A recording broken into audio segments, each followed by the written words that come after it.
avec le thème du mois, le thème de l'année. Le mois de mai, c'est le 5e mois. Nous l'appelons couramment le mois de la grâce.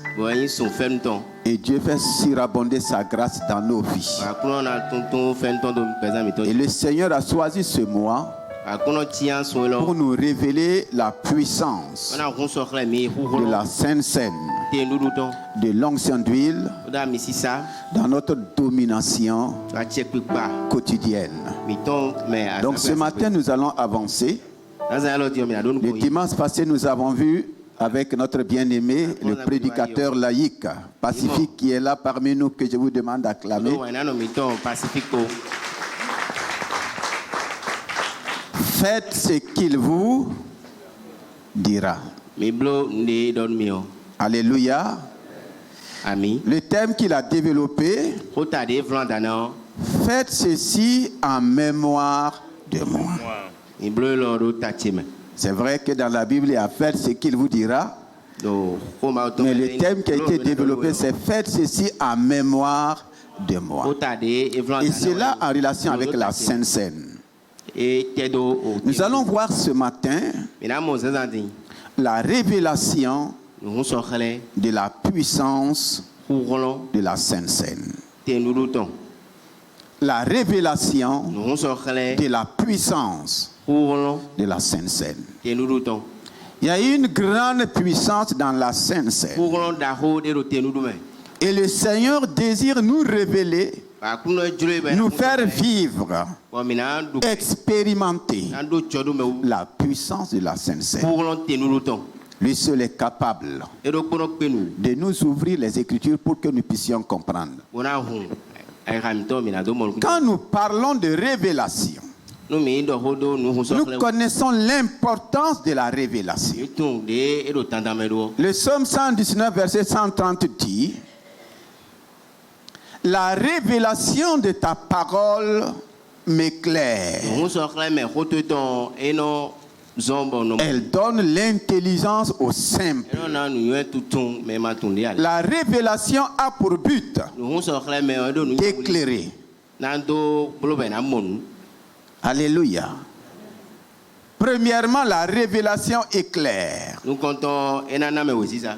Deuxièmement, dans la même parole, le Seigneur dit: quand il n'y a pas de révélation, mon peuple est sans frein. La révélation qui donne la lumière là où il y a les ténèbres, là où il y a l'obscurité. Tu peux avoir quelque chose, mais si la chose est dans l'obscurité, c'est difficile d'apprécier la chose. Alléluia. Mais quand la lumière paraît, quand la lumière se manifeste, ce qui était caché, ce qui était sombre, devient clair. C'est le rôle de la révélation. Dans le thème du mois, mettre l'accent sur la puissance sans la révélation ne conduit à rien. Quand il n'y a pas de révélation, la chose peut être puissante. La chose peut être exaltante. Mais tant que tu n'as pas la révélation, tu ne connaîtras pas la valeur de la chose. Et cela est important. Quand on ne connaissait pas la valeur de l'or, on se permettait de prendre l'or pour échanger avec des miroirs. Ah oui, nos ancêtres l'ont fait. Les colonisateurs venaient avec des miroirs. Et ils prenaient l'or, ils donnaient en échange avec quoi? Qu'y a-t-il entre...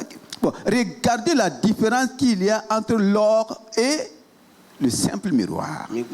Mais comme on n'a pas la révélation, on va prendre l'or, donner en échange. d'un objet peu important. C'est pourquoi la révélation est importante. Quand il n'y a pas de révélation, mon peuple est sans frein. C'est-à-dire qu'il n'y a pas de stabilité. Le rôle du frein, c'est me donner quoi? Une stabilité. Tant que tu n'as pas de frein, il n'y a pas de stabilité. Et effectivement, l'Église manque de stabilité. Beaucoup de chrétiens n'ont pas de stabilité. Le fait qu'ils n'ont pas de révélation, ils sont en train de courir sans frein. Et on ne sait même pas où ils vont pouvoir s'arrêter. C'est la révélation me donne quoi? La stabilité. Celui qui a la révélation est stable. On ne peut pas le balloter à tout vent de doctrine. Il ne court pas de dénomination en dénomination, d'église en église. Il est sur le roc de la parole. Il est inébranlable. Quels que soient les vents, quelles que soient les tempêtes, quelles que soient les épreuves, cette personne reste inébranlable. Quand tu es éclairé, quand tu as la stabilité, la troisième chose importante de la révélation, dans Deutéronome 29, 29, le Seigneur dit ce qui est caché là est à l'Éternel. Mais ce qui est révélé, c'est pour vous et pour vos enfants à perpétuité. C'est la révélation qui me permet de prendre possession. Tant que tu n'arrives pas à prendre possession, c'est que tu n'as pas encore la révélation. Et le jour que la révélation va paraître, tu vas prendre possession. C'est la révélation qui conduit à prendre possession. Tu ne peux pas prendre possession de ce que tu ne connais pas. Quelle est la révélation que le Seigneur nous donne à travers la Sainte Seine? Quelle est la puissance de Dieu cachée dans la Sainte Seine? Le fait que nous ignorons, cela nous prive de beaucoup de choses. Cela fait que beaucoup de choses te manquent, beaucoup de choses me manquent. Mais il a plu au Seigneur de nous conduire dans la révélation. Maintenant, qu'est-ce que la révélation? Nous connaissons ces trois choses. À quel moment je peux parler de révélation? Tu peux dire que j'ai la révélation. Il n'y a pas de révélation tant que Dieu n'a pas parlé. Alléluia. Amen. Tu es d'accord avec moi? La révélation vient de qui? La source de la révélation, c'est qui? C'est Dieu le Créateur qui révèle tout ce qu'il a fait, qui te révèle telle ou telle chose. La source de la révélation, c'est la parole de Dieu. Mais ce n'est pas la parole lettre, ni la parole logos. C'est la parole réma. La révélation, c'est ce que Dieu te dit aujourd'hui. Tu es dans une situation. Tu cherches des solutions. Tu cherches tous les moyens. Tu as tout fait. Mais tu n'arrives pas à t'en sortir. Cependant, tu veux t'en sortir. Jusqu'à ce que Dieu vienne te dire, ma fille, dans cette situation-là, fais ça, fais ça. Et quand tu obéis, tu vois des résultats. Alléluia. Amen. C'est pourquoi le Seigneur dit, dans Jean 13, 17, vous êtes heureux. Vous savez ces choses. Mais vous êtes heureux pourvu que vous les pratiquez. Si vous ne les pratiquez pas, si vous connaissez, si vous savez aussi, si on a la révélation et on ne pratique pas la révélation, on reste toujours malheureux. Et nous allons voir.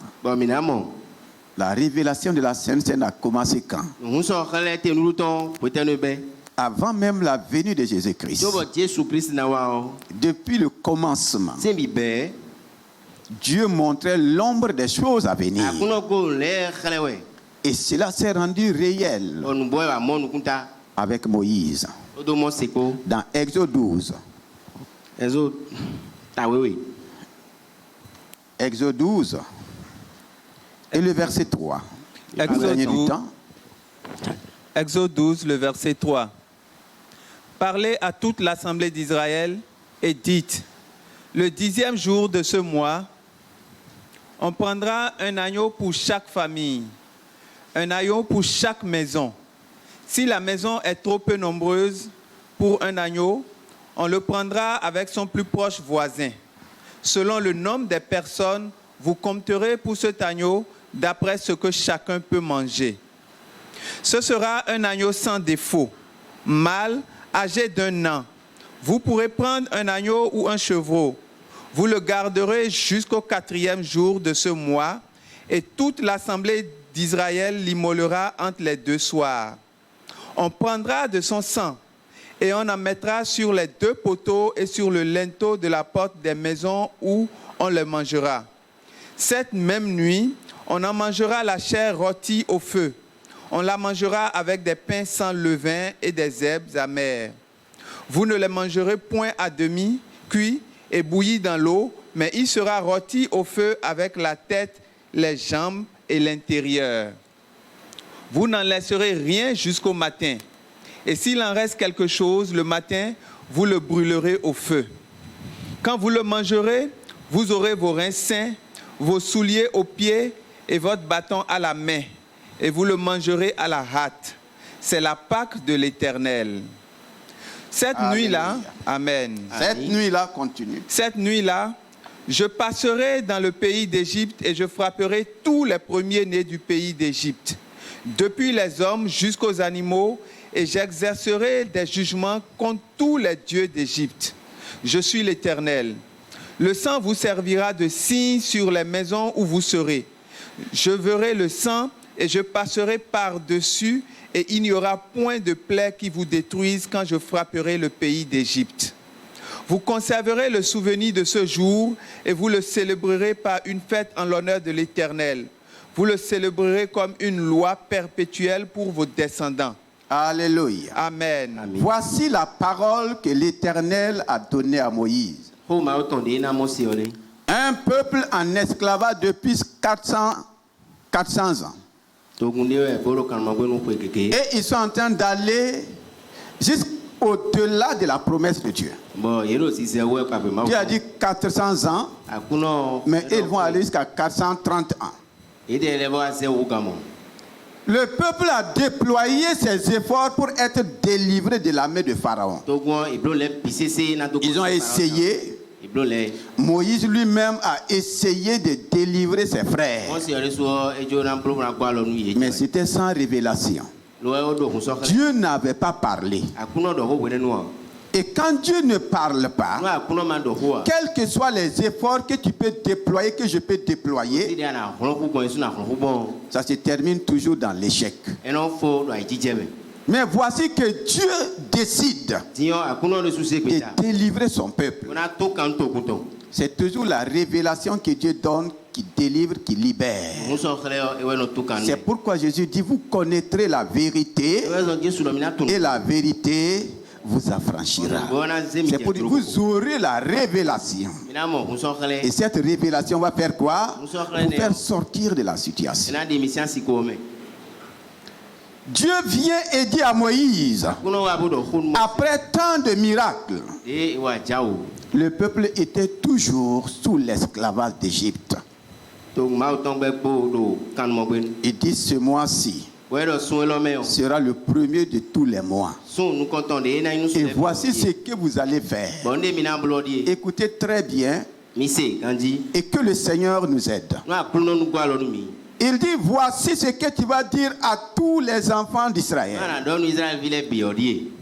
Dis-leur que chacun va prendre un agneau mâle sans défaut d'un an. La révélation est toujours précise. La révélation vous donne tous les éléments. Il n'y a pas de moindre doute. Il n'y a pas comment je vais faire. Dieu a décrit.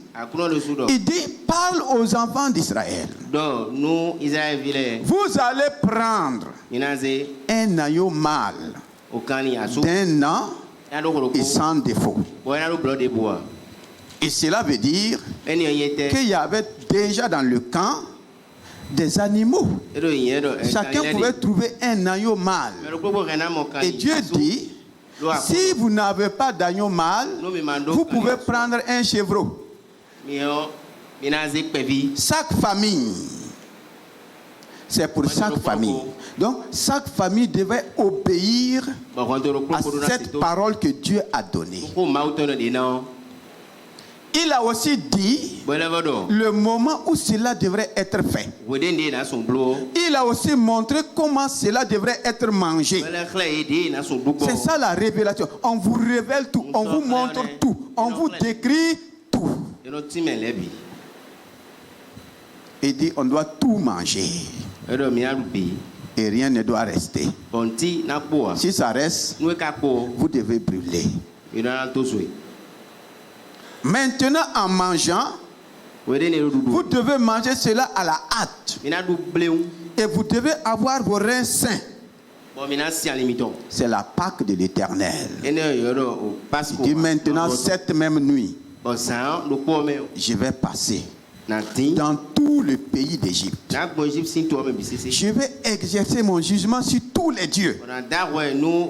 Tous les dieux. Et je frapperai tous les premiers-nés, depuis les hommes jusqu'aux animaux. Et il dit, le sang me servira de signe. Je verrai le sang et je passerai. Il n'y aura pas de destruction sur vous. Il n'y aura personne qui perd sa vie.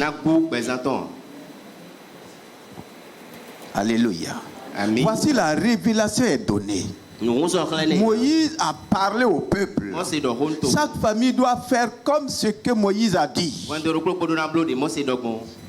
Et effectivement, quand ils ont obéi, nous connaissons la suite.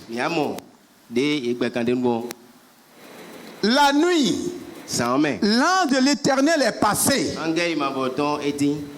Les dieux d'Égypte ont été jugés. Les premiers-nés ont été frappés. Il y avait des cris dans chaque famille égyptienne. Il y avait des cris dans la famille royale.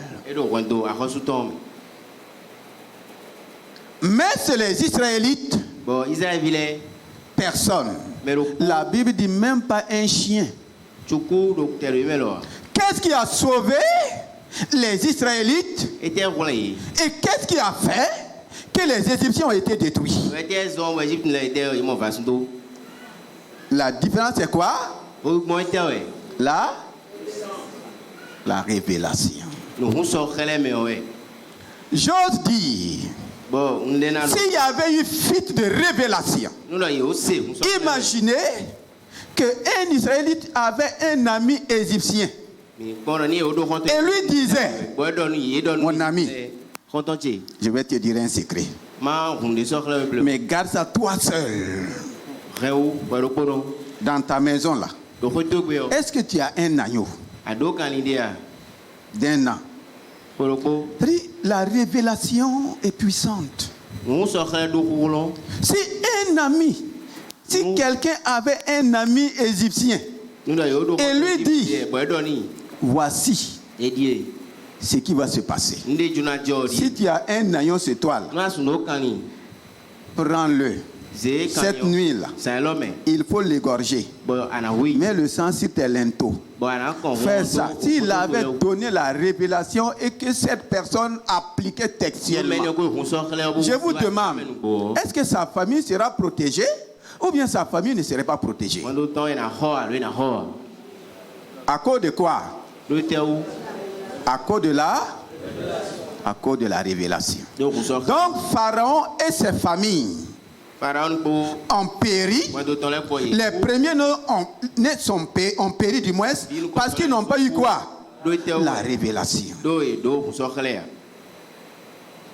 S'ils avaient eu la révélation et s'ils avaient obéi à la révélation, imaginez que Moïse donnait la révélation à tout le pays d'Égypte.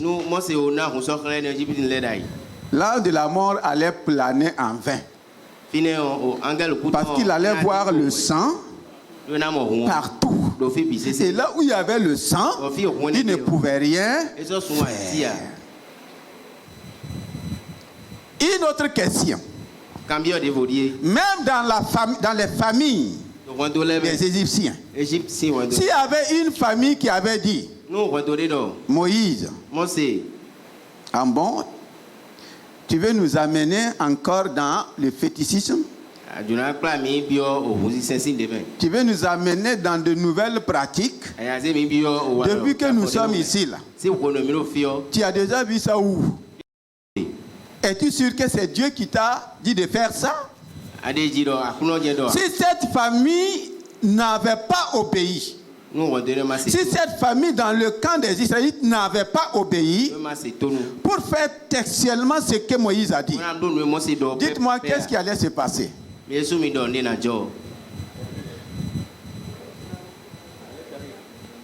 Qu'est-ce qui allait se passer?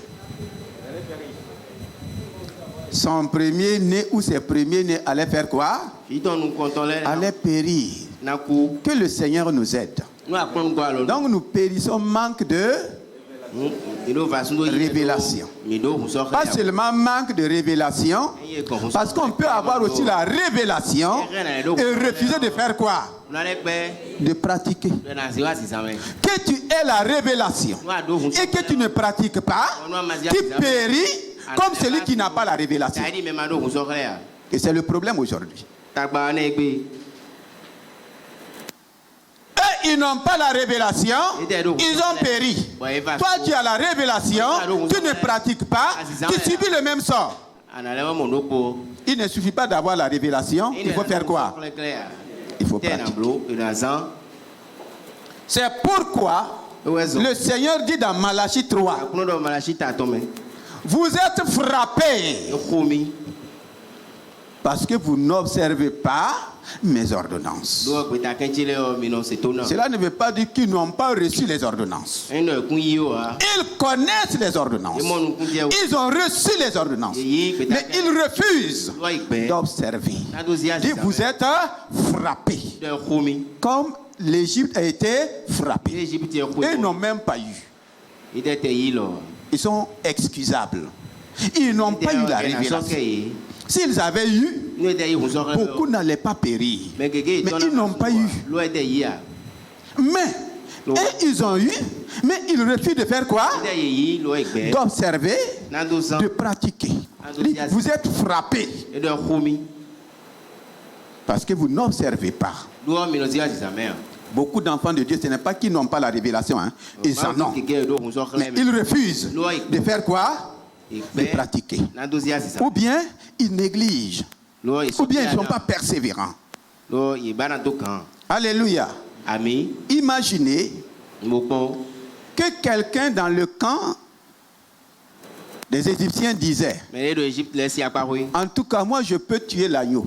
Je peux même manger la viande. Mais prendre le sang, mettre sur les linteaux de ma porte là. En tout cas, il ne faut pas que ma maison ressemble à la maison d'un féticheur. Moïse, moi je vais tuer l'agneau. Je vais manger. Je peux même manger avec le pain et les herbes amères. Mais prendre le sang, salir ma maison là. Alors vraiment, pour ça il faut m'excuser. Il a obéi, non? Mais qu'est-ce qui va se passer? Est-ce que vous voyez ce que nous vivons aujourd'hui? Obéissance partielle. Et on aime dire, j'ai fait un peu. Qui a déjà dit ça ici? Tu as fait un peu, non? Avec Dieu, il n'y a pas j'ai fait un peu. On doit tout faire. Quand Dieu a appelé Moïse, il lui a donné des instructions. Il a dit à Moïse, il faut observer à la lettre près tout ce que je t'ai prescrit. Tu fais la moitié, c'est comme si tu n'as rien fait. Alléluia. Et même si tu faisais tout, on dit la nuit là, personne ne doit sortir. Toi tu dis, ah quand même, je suis très curieux. Il faut que je vois comment tu vas échapper. Donc, il faut saisir ce qu'on appelle la révélation. Quand Dieu donne sa parole, il n'y a pas que je vais obéir à moitié. Alléluia. Amen. Pourquoi les gens sont frappés par la pauvreté, par la malédiction? Parce qu'ils refusent d'obéir totalement et parfaitement ce que Dieu demande. Ah oui. Et si je n'obéis pas parfaitement, Dieu n'est plus garant sur sa parole. Dieu dit qu'il se tient derrière sa parole. Si je n'obéis pas à cette parole, Dieu n'est plus engagé. Dieu n'est pas engagé. Tu avances seul, mais sans Dieu. Je fais tout, mais sans Dieu. Mais si c'est ce que Dieu a dit, que moi je suis en train d'obéir, ah, Dieu est engagé.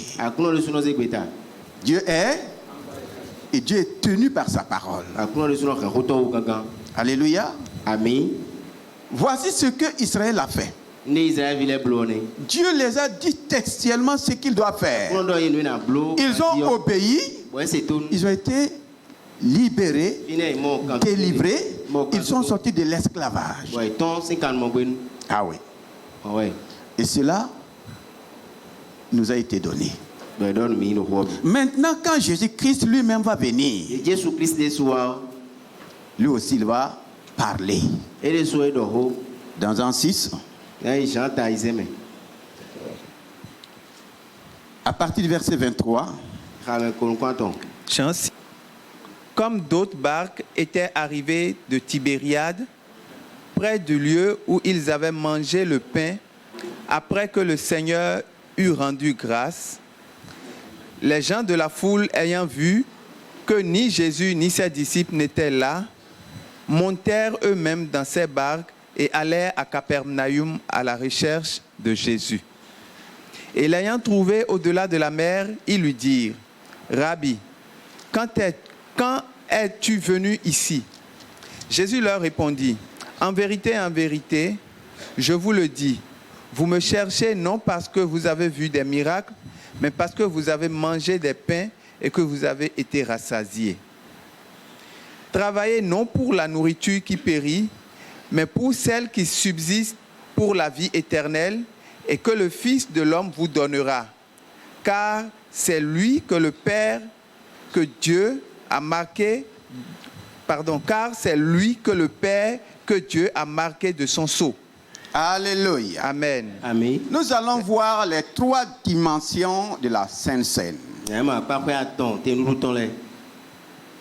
La première dimension,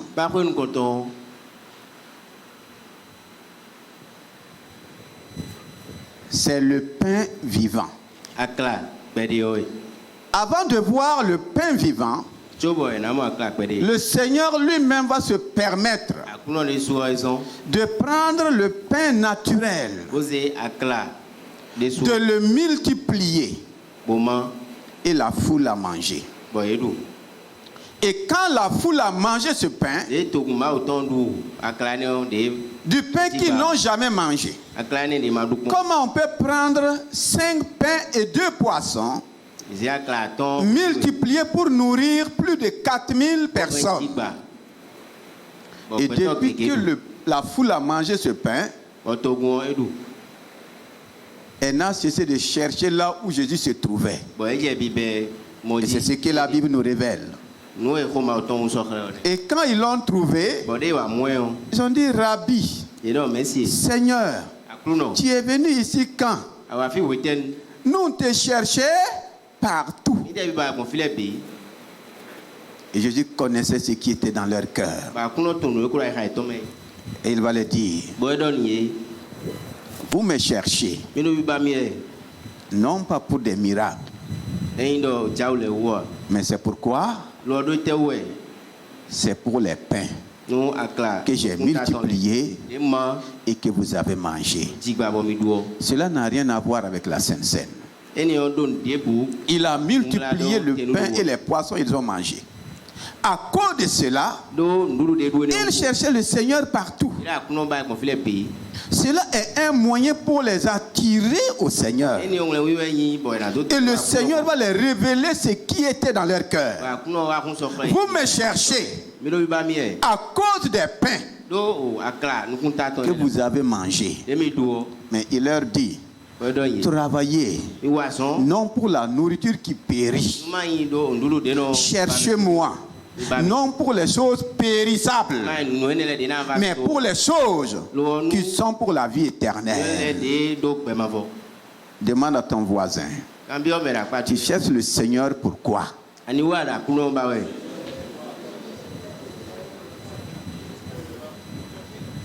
le cherchez pas pour les choses périssables. Et tout ce qui reste à la limite de la terre n'est que des choses périssables. La nourriture qui est indispensable, le Seigneur dit, c'est une chose périssable. Même la bénédiction, c'est une chose périssable.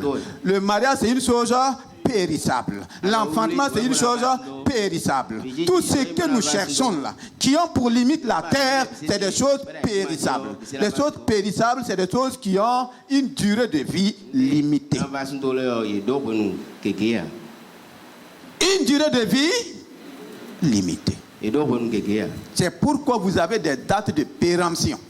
Et même le mariage a sa date de péremption. Ta bénédiction a sa date de péremption. Le jour que tu quittes là, ce n'est plus ta bénédiction. Même ton argent a sa date de quoi? Même si le billet, ce n'est pas écrit date de péremption. Ne me cherchez pas pour des choses périssables. Cependant, si le Seigneur va choisir ce matin-là même ceux qui sont là pour les choses éternelles, je me demande, on dira combien? Ne me cherchez pas. Tu es là ce matin pourquoi? Les choses périssables. Et quand tu ne vois pas ces choses périssables, c'est suffisant pour toi de faire quoi? Ne me cherchez pas pour ça. Il m'avertit, il t'avertit. Si c'est pour ces choses périssables là, ton malheur est grand. Ne me cherchez pas pour ce qui périt. Mais cherchez-moi pour les choses éternelles. Maintenant, quand il va les présenter les choses éternelles, est-ce qu'ils vont continuer avec lui? Il les a guéris. Il les a nourris. Il a manifesté des miracles pour les amener à quoi? À ce qui est éternel. 31 du moins. Oui, on a déjà lu le verset 31. 31. Nos pères ont mangé la manne dans le désert selon ce qui est écrit. Il leur donna le pain du ciel à manger. Alléluia. Amen. Ils disent au Seigneur: nos pères ont mangé quoi? La manne dans le désert. Et ils disent que c'est écrit qu'il les a donné la nourriture du ciel, le pain du ciel. Et Jésus va leur dire, la manne est loin d'être la nourriture du ciel. La manne que vos pères ont mangé là, ce n'est pas le pain qui est descendu du ciel. Donc la manne n'est pas descendue du ciel. C'est tombé d'en haut. Mais Jésus va nous dire, ce n'est pas venu de la source céleste. La suite. Jésus leur dit, en vérité, je vous le dis, Moïse ne vous a pas donné le pain du ciel. Moïse ne vous a pas donné le pain du ciel. Mais même les agneaux qu'ils ont mangés, ce n'était pas encore le pain du ciel. Mais cependant, ça a eu son effet, ils ont été délivrés. Moïse ne vous a pas donné le pain du ciel. Qui peut nous donner le pain du ciel alors? Mais mon Père vous donne le vrai pain du ciel. Mon Père vous donne le vrai pain du ciel. Le pain que Moïse a donné avait l'apparence du ciel. Parce que c'est tombé d'en haut. Alléluia. Amen. Ou bien vous croyez que la neige qui tombe d'en haut là est venue du ciel? Tout ce qui tombe d'en haut ne vient pas du ciel. Il suffit seulement que Dieu parle même aux nuages. Les nuages peuvent se transformer en pain et ça va tomber. C'est Dieu qui a parlé aux nuages de laisser couler l'eau sur la terre. Avant, il ne pleuvait pas. Mais quand Dieu a ordonné aux nuages, est-ce que les nuages sont au ciel? Non, c'est en haut. Mais ce n'est pas dans les lieux célestes où Dieu est. Mais comme c'est tombé d'en haut, ils ont dit quoi?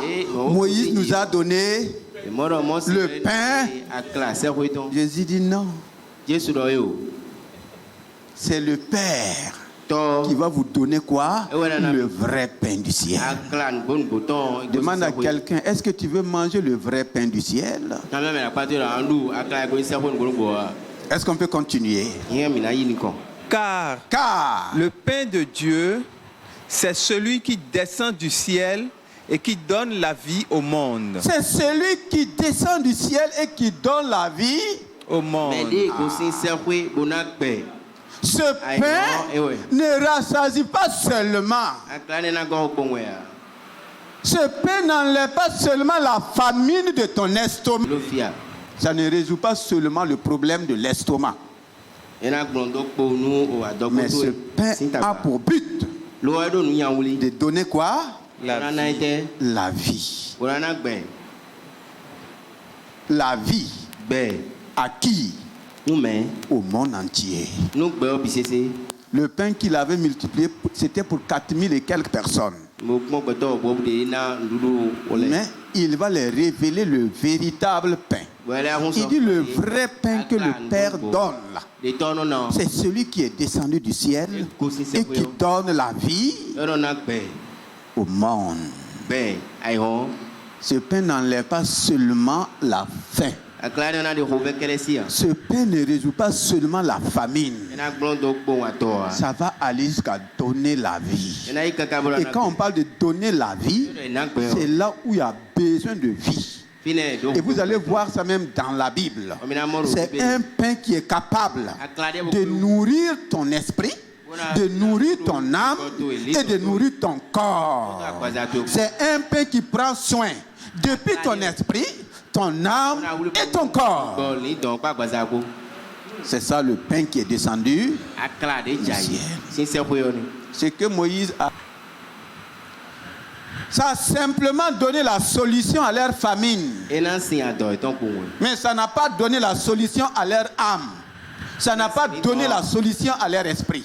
Mais le pain qui est descendu du ciel, que le Père lui-même donne, va combler tout besoin de vie. C'est par ce pain que notre esprit sera régénéré. C'est par ce pain que notre âme sera restaurée. C'est par ce pain que notre corps sera guéri. C'est ça le pain qui est descendu du ciel. Est-ce qu'on peut progresser? Verset 34. Ils lui dirent, Seigneur, donne-nous toujours ce pain. Jésus leur dit, Seigneur, donne-nous toujours ce pain. Ce pain. Qui va entendre qu'il y a un pain qui donne la vie? Et je veux que nous gardons les termes. Quand ils ont découvert l'importance de ce pain, ils ne vont pas réclamer ça de temps en temps. Ils n'ont pas dit donne-nous cela une fois dans l'année. Ils n'ont même pas dit une fois dans le mois. Qu'est-ce qu'ils ont dit? Donne-nous toujours, ça veut dire quoi? Tous les jours. Si on pouvait avoir ce pain tous les jours, si on a le privilège de manger ce pain-là tous les jours, qui ne veut pas manger un pain qui donne la vie tous les jours? Chaque fois que vous mangez ce pain, qu'est-ce que vous avez? Vous avez quoi? Ce qui donne la vie. Tu vas attendre une fois dans l'année, une fois dans le mois. À chaque fois que tu as l'occasion, tu fais quoi? Tu vas en chercher. Et rapidement, ils ont dit, waouh, donne-nous toujours de ce pain. Est-ce qu'il va refuser? Donnez-moi la suite. Jésus leur dit, je suis le pain de vie. Je suis. Ah bon? Et ils croyaient qu'il allait encore multiplier des pains pour eux. Mais maintenant, le pain va changer de forme. Le pain va changer de nature. En vérité, qui est le pain? Jésus. Je suis le pain de vie. Je suis le pain de vie. Le pain de vie. Donc, la première dimension de la Sainte Seine commence par le pain de vie. Quand il disait cela, est-ce qu'il était mort? Est-ce qu'il était à la croix? Il a dit, je suis le pain de vie. Je suis un pain vivant. Je ne suis pas un pain qui est mort. Ici, le pain n'était pas encore brisé. Il est comment? Vivant. Et quand le pain est vivant, le pain de son vivant, il dit quoi? Celui qui vient à moi, n'aura jamais faim. N'aura jamais faim. Celui qui croit en moi, n'aura jamais soif. Voici ce que le pain vivant donne. De son vivant là, même si tu ne le manges pas, il suffit seulement de venir à lui. Celui qui vient à moi, si tu viens seulement, je suis capable d'étanger toute faim dans ta vie. Toutes les faims que tu draines depuis ta naissance. Si tu viens à moi, je suis capable d'enlever toute faim. Le pain vivant. Si tu viens seulement. Maintenant, si tu crois en plus, toute soif aussi est étanchée. Effectivement, de son vivant, tous ceux qui venaient à lui, j'ai soif de guérison, j'ai faim de là, j'ai faim de... Est-ce qu'il n'était pas rassasié? Le malade a faim de quoi? La personne malade a faim de quoi? Quand on parle de faim là, ne soyez pas limité à... Le stérile là, il a faim de quoi? La stérile a faim de quoi? Le pauvre a faim de quoi? De son vivant. De celui qui vient à moi. Je me demande à qui tu es venu. Est-ce que tu es venu à ce pain? Est-ce que tu es venu au pain vivant? Ou bien tu es venu à Moïse? Moïse, c'est la religion. Il dit que Moïse n'a pas donné le pain vivant. Le pain de Moïse ne peut pas t'aider, ça ne peut pas m'aider. Ceux qui l'ont mangé là, ils sont morts. Je suis le pain vivant qui est descendu du ciel. Celui qui vient à moi n'aura plus faim. Celui qui croit en moi n'aura plus soif. Alléluia. Et effectivement, tous ceux qui venaient à lui, quelle que soit ta faim, il te rassasiait. Tu étais rassasié. Quelle que soit ta faim, quelle que soit ta soif. Pourquoi toi aujourd'hui, tu as toujours faim, tu as toujours soif? Parce que tu n'es pas véritablement venu à lui.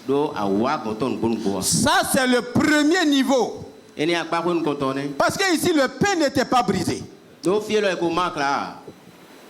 Les gens n'avaient pas encore mangé de ce pain. Ici, ce n'est pas celui qui mange. Manger là, c'est la deuxième dimension. Si seulement tu viens à un pain, tu as la vie. Si seulement tu crois à un pain, tu n'as pas mangé, tu as la vie. Maintenant, quand tu vas manger là, ça va devenir quoi? Quand tu vas manger, ça va devenir quoi? Dis-moi. Tu n'as pas mangé de... Venir seulement, tu regardes le pain là. Ça donne déjà la vie. Maintenant, quand tu vas manger, ça va faire quoi? Première dimension, celui qui vient à moi n'aura pas faim. Parce que je suis le pain de vie. Et celui qui croit en moi n'aura point soif. C'est le pain qui enlève la faim et qui enlève la soif, quel que soit le degré. Maintenant, la deuxième dimension. Verset 41, si je m'abuse. Verset 41. Les Juifs murmuraient à son sujet parce qu'il avait dit « Je suis le pain qui est descendu du ciel ». Et il disait « N'est-ce pas là Jésus, le fils de Joseph, celui dont nous connaissons le père et la mère? Comment donc dit-il « Je suis descendu du ciel » Et verset 51 pour aller plus vite. 51. « Je suis le pain vivant qui est descendu du ciel. Si quelqu'un mange de ce pain, il vivra éternellement. Et le pain que je donnerai, c'est ma chair que je donnerai pour la vie du monde. » Alléluia. Amen. Maintenant, celui qui va manger. Demande à ton voisin, est-ce que tu veux manger?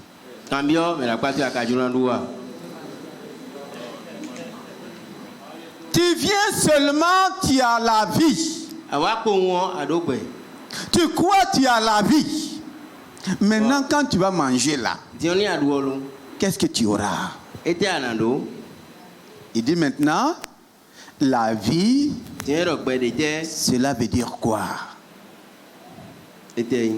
Quand tu manges, tu n'as pas simplement la vie.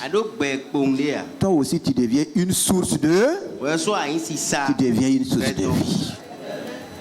Tu deviens comme lui. Tu rentres dans l'alliance de la vie éternelle. Est-ce que quelqu'un reçoit quelque chose? Manger te donne la vie éternelle. Et tout cela, il n'était pas encore mort. Ah oui. Continuez jusqu'au verset 53. Là-dessus, les Juifs disputaient entre eux, disant « Comment peut-il nous donner sa chair à manger ?» Jésus leur dit « En vérité, je vous le dis, si vous ne mangez la chair du Fils de l'homme, et si vous ne buvez son sang, vous n'avez point la vie en vous-même. » Vous n'avez point la vie en vous-même. Pourtant, c'était des vivants. Vous n'avez pas la vie éternelle. Vous n'avez pas la vie divine. Vous ne pouvez pas être comme moi. Pour être comme moi, il faut manger. Et il va accepter se faire briser pour que toi et moi, nous puissions manger. Alléluia. Amen. Si vous ne mangez pas, vous n'avez pas la vie en vous-même. La suite. Celui qui mange ma chair, et qui boit mon sang, a la vie éternelle. Et je le ressusciterai au dernier jour. Car ma chair est vraiment une nourriture et mon sang est vraiment un breuvage. Alléluia. Amen. Voici ce que le Seigneur révèle. Comme ce que Moïse a révélé. Est-ce que tu peux entendre cela et négliger de manger la chair et le sang de Jésus-Christ? La deuxième dimension, c'est la révélation de ce que lui-même va faire pour nous. Et la troisième dimension, c'est quand lui-même, la veille de la Pâque, la veille de sa crucifixion, il va s'asseoir et il va prendre du pain. Et lui-même dit, la Bible dit qu'il prit du pain. La nuit où il allait être livré, il prit du pain. Et qu'est-ce qu'il a fait? Il a rompu. Le pain n'était pas encore rompu. Le pain n'était pas encore brisé. Maintenant, lui-même, c'est pas quelqu'un. Il va se faire briser pour que tu puisses manger, pour que je puisse manger. Et Alléluia. Amen. Maintenant, il te donne sa chair. Il te donne son sang à boire. C'est du pain qu'il a pris. Et aujourd'hui, il y a tellement de discussions là-dessus. Il y a tellement de problèmes là-dessus. Nous allons faire ce que Jésus a dit pour avoir la vie, ou nous allons continuer à discuter et continuer à mourir. Quand Jésus a dit ça, le verset 60, je crois, le verset 60, plusieurs de ses disciples, après l'avoir entendu dire, cette parole est dure, qui peut l'écouter? Le verset 66. Dès ce moment, plusieurs de ses disciples se retirèrent et ils n'allaient plus avec lui. À cause de quoi? Quand la révélation est venue, ça va susciter quoi? Retrait. Séparation. La révélation suscite toujours séparation. C'est la révélation qui a séparé Israël de l'Égypte. C'est la révélation encore qui va te séparer du monde. Si tu refuses la révélation, tu vas continuer de fonctionner comme le monde.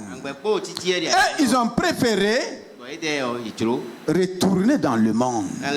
Ils disent non, ces paroles sont dures. Comment tu peux nous donner ta chair à manger? Et beaucoup ne prennent pas avec tant de raisonnement. Continue avec les raisonnements de ta philosophie. Dieu ne changera pas ta parole à cause de toi. Il ne changera pas ta parole à cause de moi. De toute façon, ce n'est pas Dieu qui a besoin de vie. C'est moi qui a besoin de vie. C'est toi qui as besoin de vie. C'est pas Dieu qui a besoin d'être sauvé. C'est toi qui as besoin d'être sauvé. C'est toi qui as besoin d'être guéri. C'est toi qui as besoin d'être délivré. C'est pas Dieu qui a besoin. Si tu as un autre moyen, à tes dépens. Sinon, la révélation est donnée. Est-ce que tu vas appliquer? Ou bien tu vas continuer à dire ma religion? Quelle religion? Donc ce matin, le Seigneur a brisé son corps. Et il y en a, c'est là même, c'est-à-dire, le fait qu'ils ne prennent pas ça, ça ne les dit rien. Ils sont égales. Ils ne font aucun effort. Aucun effort pour dire il faut que moi aussi j'arrive à communier avec le corps et le sang de Jésus. Ils se plaisent dans leur religion, dans leur tradition. Une chose très importante, une révélation puissante. Si ça ne t'impacte pas, si ça ne te touche pas, ton cas est très sérieux. Donc ce matin, voici, nous allons avancer la semaine prochaine avec d'autres aspects. La manière de prendre. Mais il est d'abord important que nous ayons la révélation. Si nous avons la révélation de l'importance de la puissance, la manière de prendre sera très simple. Alléluia. Donc ce matin, élève ta voix. Es-tu venu à celui qui est le véritable pain de vie qui est descendu du ciel? Si tu es venu à lui, tu dois repartir avec la vie. Même sans manger.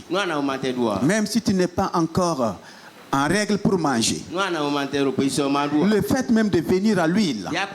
Le fait de dire Seigneur Jésus, tu es le pain de vie. Tu es le pain vivant qui est descendu du ciel. Je suis venu à toi ce matin. Oh, remplis-moi de vie. Remplis mon âme de vie. Remplis mon être de vie. Tu peux déjà commencer à faire cette prière. Commence à faire cette prière. Dis merci au Seigneur pour la révélation qu'il t'a donnée. Et s'il t'a révélé, cela veut dire que le pain est pour toi. Le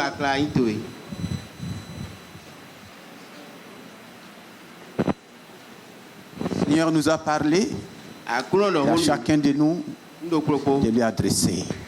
J'étais ignorant. Maintenant j'ai la révélation.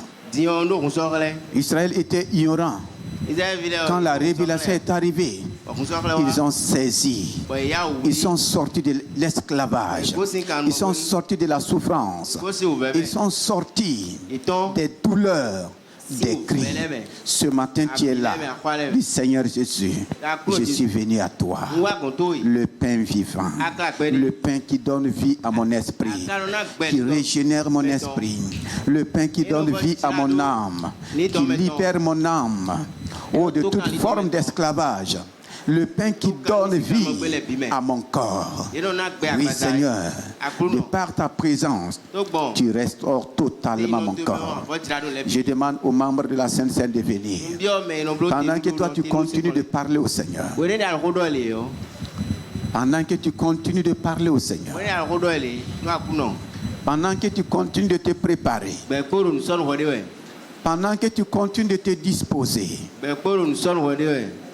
Si le corps, si le sang de Jésus sont tellement importants, je dois m'approcher avec un sérieux profond. Je ne dois pas m'amuser avec cela. Donc je te demande de continuer. S'il y a quelque chose qui fait obstacle, ne viens pas prendre le corps et le sang de Jésus-Christ avec le péché.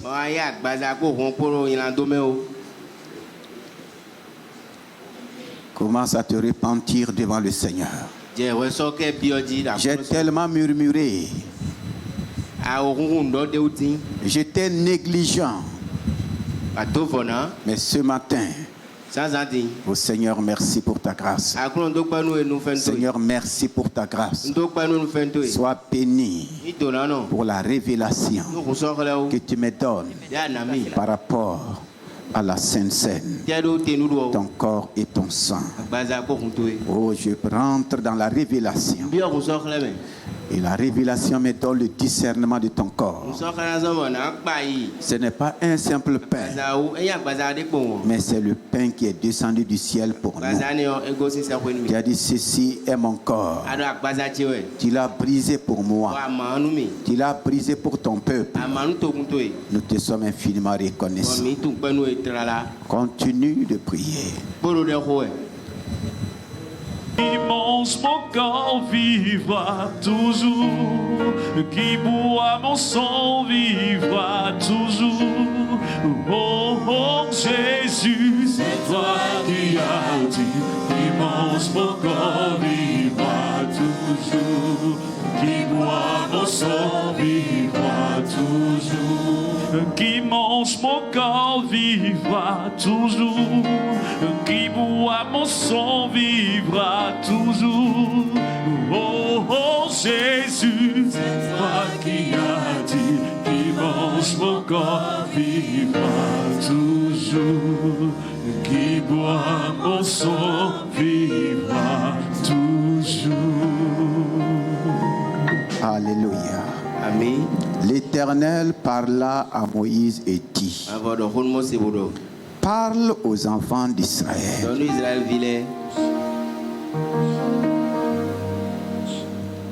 Moïse a obéi à la voix de l'Éternel.